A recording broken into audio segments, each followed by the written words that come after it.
For today's exercise, I'm going to teach you how to do a body weight squat.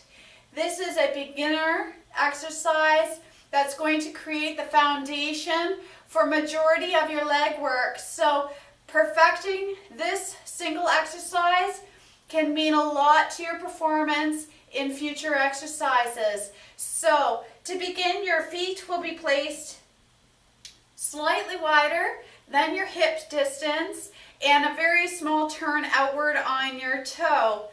Sitting your hips back as if you're going into a chair with weight in your heels, and you're going to sweep your hands forward, keeping your chest tall.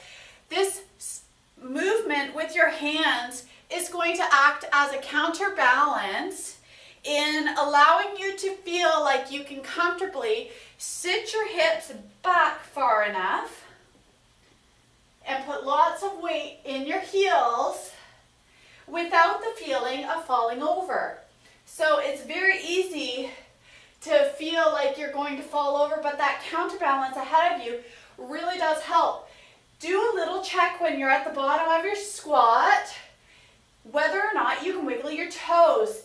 If you cannot wiggle your toes, perhaps you're not sitting your hips back far enough.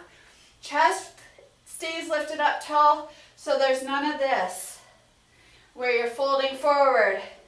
Lots of weight in your toes. My knees are flying over my toes. That is not what we're working on here. We are keeping knees behind toes, chest lifted up tall, weights in your heels. If you are not quite ready for this movement, you can modify and add a little more comfort to your squat by hanging onto a door frame. I'm going to show you just on this pillar here that I can hang on here with a low hand, and I have that spread between my feet, nice tall posture, and I'm sitting down with lots of weight in my heels. Another handy thing about this is if I do not keep my posture tall, then my face is going to go into the wall.